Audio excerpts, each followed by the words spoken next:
الحمدللہ رب العالمین والصلاة والسلام علی سید الانبیاء والمرسلین اما بعد فاعوذ باللہ من الشیطان الرجیم بسم اللہ الرحمن الرحیم۔ حضرات محترم، آج ہم آپ کے سامنے جنگ کے دوران کفار کے بوڑھے مردوں کو قتل کرنے کے حوالے سے ایک تعارض کی تطبیق قائم کریں گے۔ چنانچہ ابو داؤد شریف کی حدیث میں حضرت سامورہ ابن جندب رضی اللہ تعالی عنہ سے مروی ہے، فرماتے ہیں کہ حضور نبی کریم صلی اللہ علیہ وآلہ وسلم نے ارشاد فرمایا کہ کفار کے بوڑھوں کو قتل کر دو اور ان کے بچوں کو زندہ چھوڑ دو۔ اب اس حدیث پاک سے معلوم ہوا کہ کفار کے بوڑھے مردوں کو دوران جنگ قتل از روئے شرع جائز ہے، اور حضور نے اس حدیث پاک میں ان کو قتل کرنے کا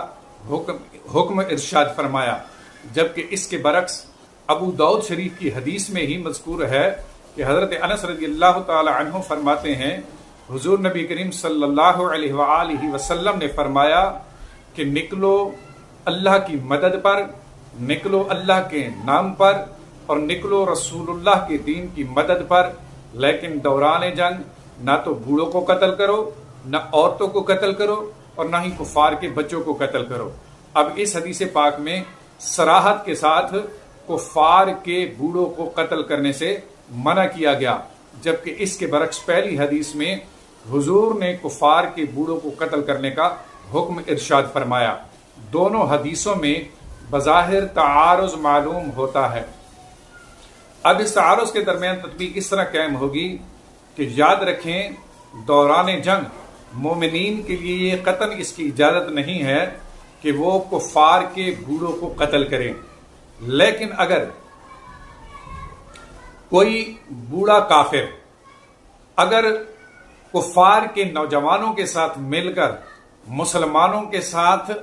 لڑائی کرنے پر اتر آئے تو ایسی صورت میں اب ایسے بوڑھے کو قتل کیا جائے گا۔ یا کفار کا کوئی بوڑھا اگر کفار کے ساتھ مل کر مسلمانوں کے خلاف منصوبہ بندی کرے اور مسلمانوں کو نقصان پہنچانے کے حوالے سے کفار کی منصوبہ بندی میں شامل ہو تو ایسی صورت میں ایسے بوڑھے کو قتل کرنے کا حکم ہے، اور اس میں کوئی حرج بھی نہیں۔ تو جس حدیث میں حضور علیہ الصلوۃ والسلام نے کفار کے بوڑھوں کو قتل کرنے سے منع کیا، اس سے مراد وہ بوڑھے ہیں کہ جو کفار کے نوجوانوں کے ساتھ مل کر مسلمانوں کے ساتھ نہ تو جنگ کریں اور نہ ہی کفار کی منصوبہ بندی میں شامل ہو کر مسلمانوں کو نقصان پہنچائے۔ اور جس حدیث میں حضور نے بوڑھوں کو قتل کرنے کا حکم دیا، اس کا مطلب یہ ہے کہ جب بوڑھا مسلمانوں کے خلاف جنگ کرے، تلوار اٹھا لے، تو اب ایسی صورت میں اس کو قتل کرنے کا